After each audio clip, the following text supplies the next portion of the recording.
Good morning everyone, we are the group 1 and we're going to discuss the chapter 7 as part of our midterm lessons. Our topic is comparison of behavioral, cognitive, and social cognitive approaches to learning. So kindly read the overview while I'm saying it. So first is what is learning, behaviorism and behavioral approaches, constructivism and constructive approaches, cognitive approaches, social cognitive approach, comparison of social cognitive approaches with various approaches to learning, and critique on social cognitive approach by other theories. Let's start with what is learning. So as you can read, learning is related to permanent change in behavior, knowledge, and thinking skills that occurs through experience. It is not involved in inborn or innate behavior such as blinking or swallowing. So learning is kapag binago ng isang tao ang kanyang pag-iisip, pagkilos, o pag-unawa sa mga bagay based sa kanyang mga experiences. And ang mga changes na ito is naglalast for a long time at hindi kasama yung mga bagay na natural na nating ginagawa like yung blinking and swallowing. So for the easiest explanation, learning is like kung paano natin naaalala kung paano sumakay ng bike. Diba? Once na natutunan mo paano mag-bike, yung skill mo na yun magi-stay for you for a long time. Even though matagal ka nang hindi nakakapag-bike. So that's learning, natututo ka. So next is the behaviorism and behavior. So let's first define the behavior. So it said here that behavior is everything we do, both verbal and non-verbal, that can be directly seen or heard. So behavior, ito yung everything we do. Actions natin, words, gestures, or even facial expressions, no?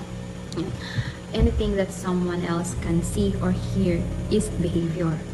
For example, raising a hand, laughing or smiling at the jokes, or even quietly sitting is a behavior. So how about the behaviorism? So it said here that behaviorism is the view that behavior should be explained by observable experiences, not by mental processes. So behaviorism is ito yung kung paano natin i-explain o mauunawaan ang pag-uugali ng isang tao based on what we can observe. Hindi ito tinitingnan kung ano yung nangyari sa isip ng isang tao like emotions or thoughts. Instead, it looks at what we can see like reactions and actions. So that's the behavior and behaviorism.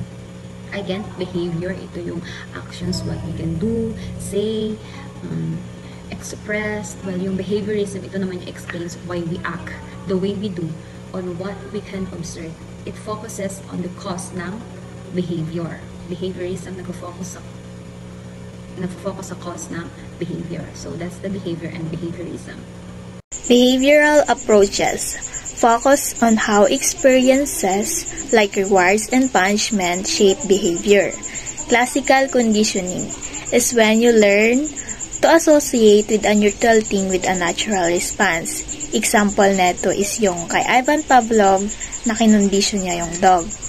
Operant conditioning is when you learn from the consequences of your actions. Doing something good might get you a reward, while doing something bad might get you a punishment. Constructivism is the idea that students actively build their own knowledge by interacting with the world around them and sharing ideas with others. This is also called distributed cognition, which means that knowledge is shared among many people. So let's move on to constructive approach. Constructive approach refers to methods and strategy that focus on building or creating solutions rather than merely criticizing or deconstructing problems. This approach emphasizes positive development, collaboration, and practical solutions to challenges in various fields like education, communication, or problem solving. Constructive approach encourage growth, innovation, and progress by focusing on what can be improved or built upon rather than dwelling on what is wrong or broken. So, yung constructive approach, meron siyang 4 na pamamaraan para magtayo o magbuo ng positibong resulta. Sa halip na mag-focus sila sa problem focus. So, there are 4 examples in constructive approach, which is number 1 is solution focus, number 2 is collaborative, 3 growth mindset, 4 positive reinforcement. So, ito yung 4 na example sa pagbuo ng positibong resulta upang maiwasan natin ang makapag-focus sa problema. So, constructivism is the idea that students actively construct their knowledge from their personal experience with others and the environment. So, ito naman yung idea na ang mga mag-aaral na aktibong bumuo ng kanilang kaalaman mula sa kanilang mga personal na karanasan sa iba at sa kanilang mga kapaligiran. So, this is also idea has also been called distributed cognition, which is the distribution of learning across many minds with the goal of drawing on multiple knowledge bases and ideas. So ito namang distributed cognition na kung saan ay ang mga namamahagi ng pag-aaral sa isip na yung pagguhit gamit ang kanilang mga knowledge basis sa kanilang ideas.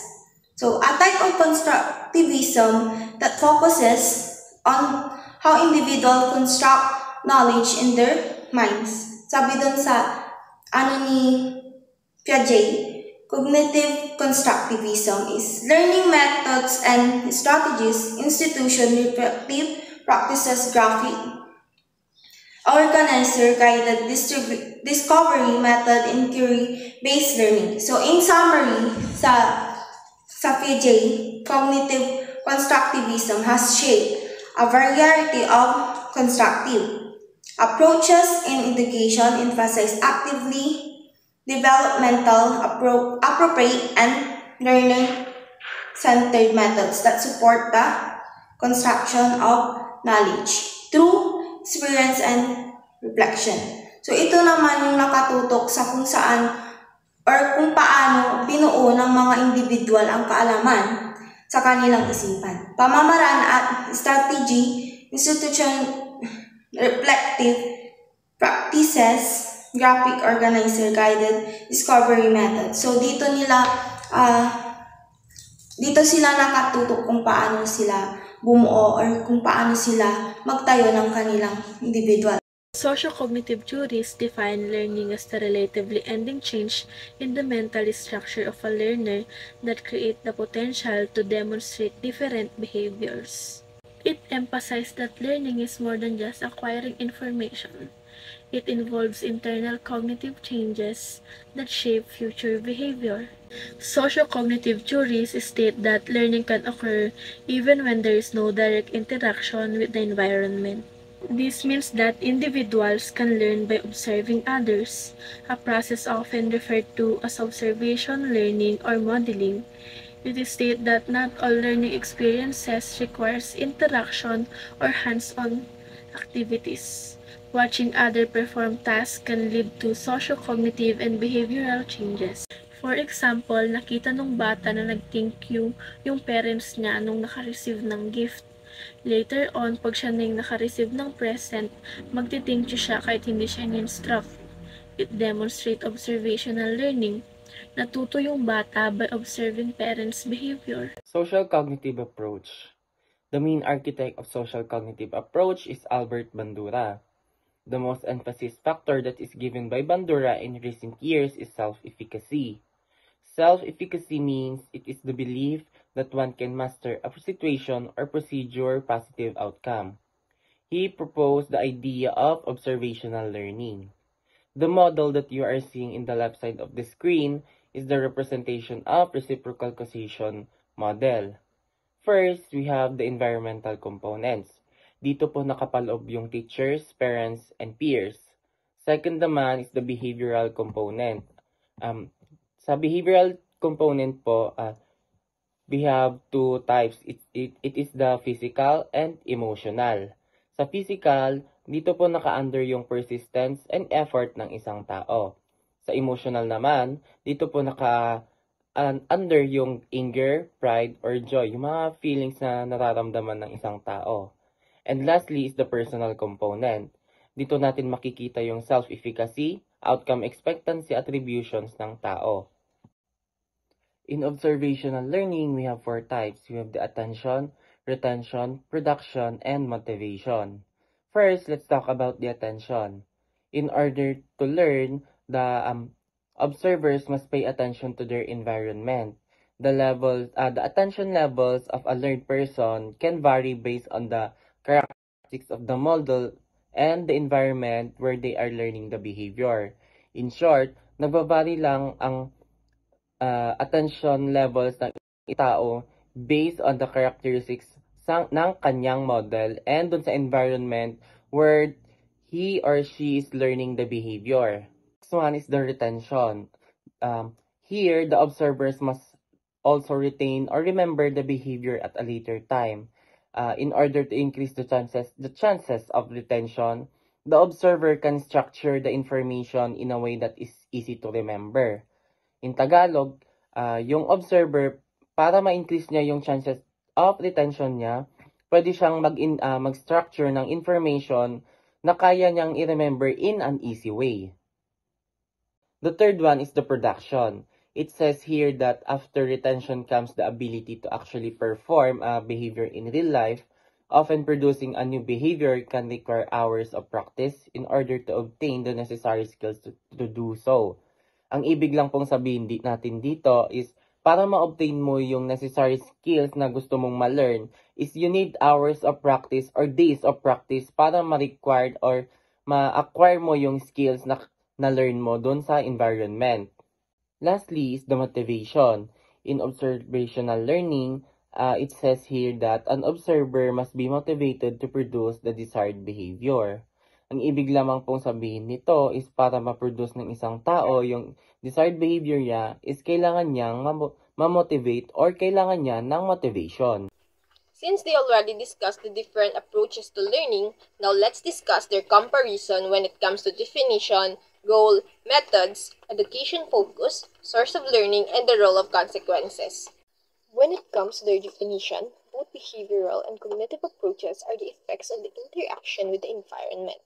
But the difference is that the behavioral approach focuses on the changes in behavior, such as the actions and attitude of an individual, while the cognitive approach focuses on the changes in the mental structures or changes to mental processes that we use to give meaning to information. However, in the sociocognitive approach, it relates both the approaches previously mentioned. It focuses on mental structures that could cause or influence possible different behaviors.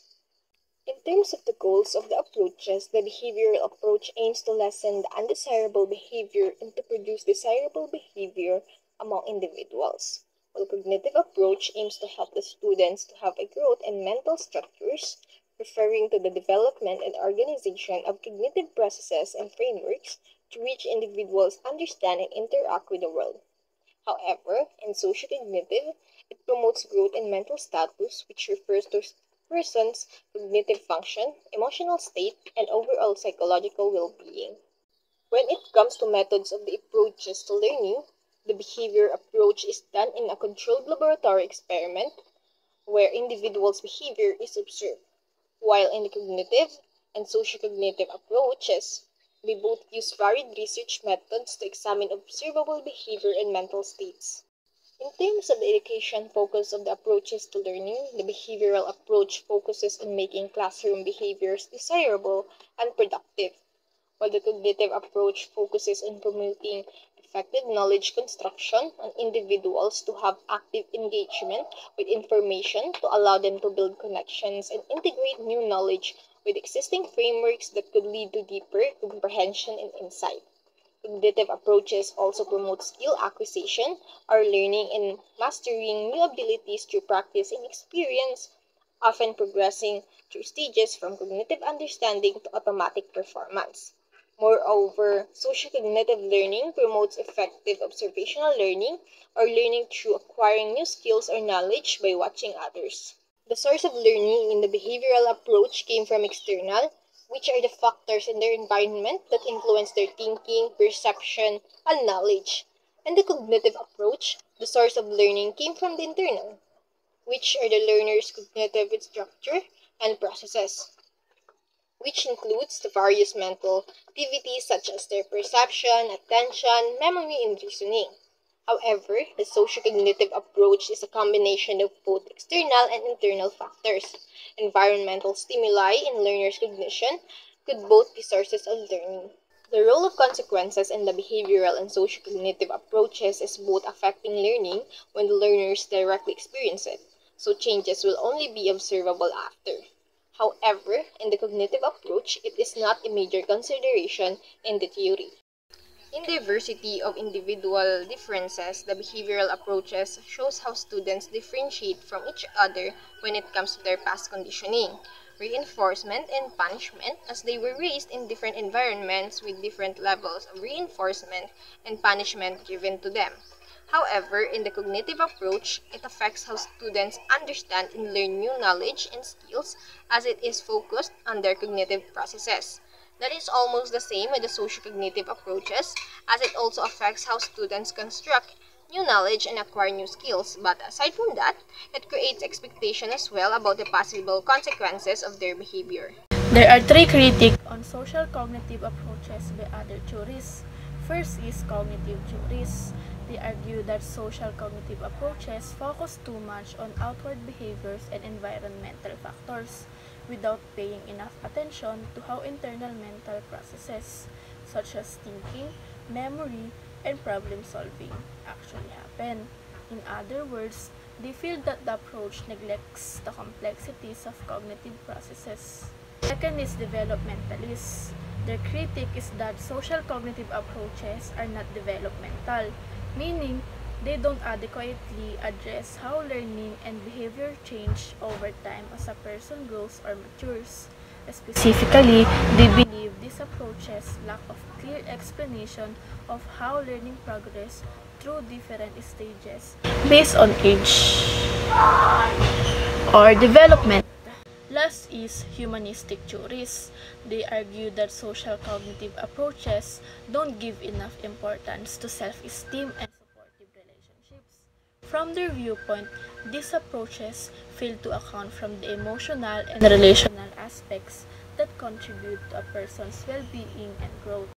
So, para sa summary ng aming topic, itatagalog na lang para mas lubos ninyong maunawaan. So, kailangan nating maintindihan na ang iba't ibang approaches sa pagkatuto, kagaya ng behavioral, constructivist, cognitive, and socio-cognitive, ay merong magkakaibang dulot o magandang epekto or naitutulong sa pagkatuto natin sa mga classroom.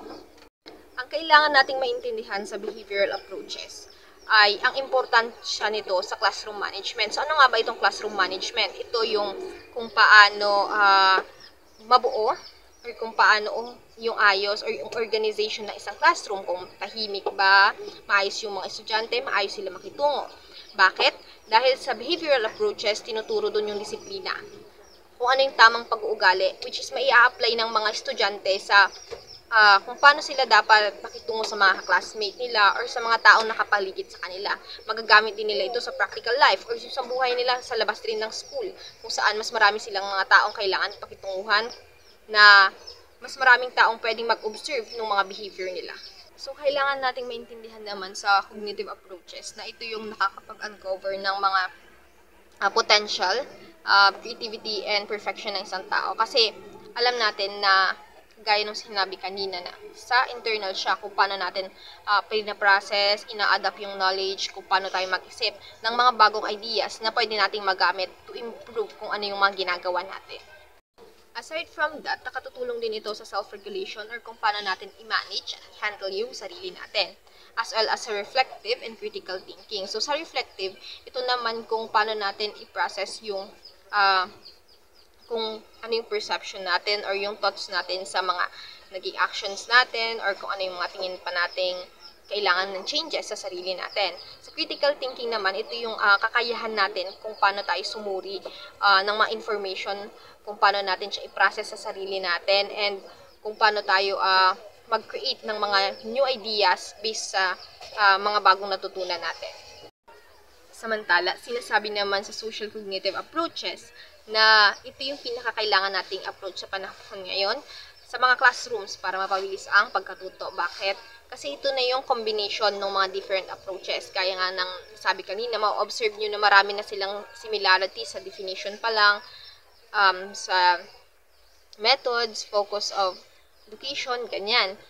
Kasi dito sa social cognitive, pinasok na si behavioral in a way na tuturuan ka ng tamang disiplin kung paano ka dapat makitungo sa mga tao in a social context, hindi ba? So, pumasok na si social.